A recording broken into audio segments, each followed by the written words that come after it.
Hey everyone, Willem D. Ritter here with Quality First Real Estate and your next installment of Equity Watchdog.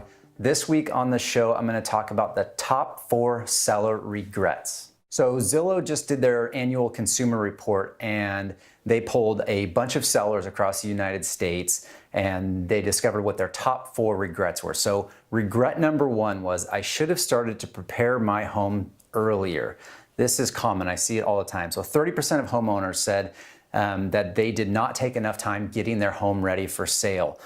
This means they failed to put their home in the best possible condition before putting it on the market, and it cost them tens of thousands of dollars. I see it all the time when I'm previewing homes or just looking at homes online.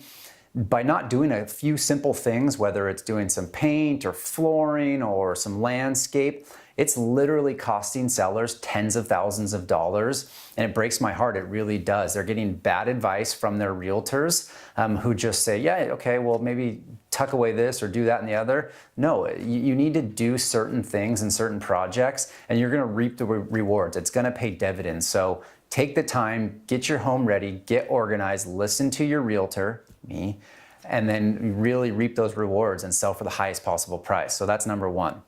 Regret number 2, I should have taken more time to find a new home. So 21% of sellers reported not taking more time to find a new home was their biggest regret. So if a seller sells their home before finding the next home, whether they're buying or renting, that they truly love, they're gonna regret that in the end of the day. So either have a backup plan, maybe you have a short-term rental somewhere, or you can rent back from the person who buys your home, and in order to give you a certain amount of time to find that next home, there are things you can do to set yourself up for success. So A, you're not homeless and living with me, which I'd love to have you, or B, that you just find some rental that you are miserable with and you have to move again, which is a nightmare. You don't want to have to move 2 or 3 times. So set yourself up for success. There's strategies that you can put in place to really have an enjoyable experience when you find that next move up property. So regret number 2 is take more time to find your next house.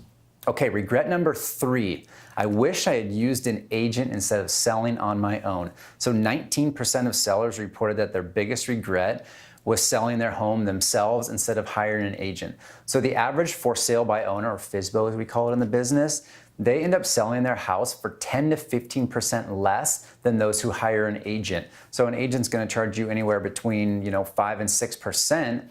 In the long term, most of these sellers are losing much more than that by trying to do it on their own. Additionally, you're gonna take on all the liability. That's what a realtor does. It removes you from the liability and the stress of the process. Is this contract right? Am I doing this? Where are we at in the process? Am I following the timelines? It's stressful. That's why you pay an agent, a true professional, to handle that for you. So hire an agent, hire a good agent, interview them. I've talked about it before. There's some particular questions you want to ask them when hiring or when interviewing an agent. So take your time, find a good agent who's going to look out for your needs and protect you. So hire an agent.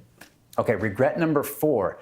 I wish I chose a different agent, kind of like I was just speaking about. 16% of sellers reported that they regret choosing the wrong agent. Well, of course. And most people just get a referral and they think, well, that's it. That's the person I'm going to use. It's my third cousin and they sold 3 houses last year, so they must be good.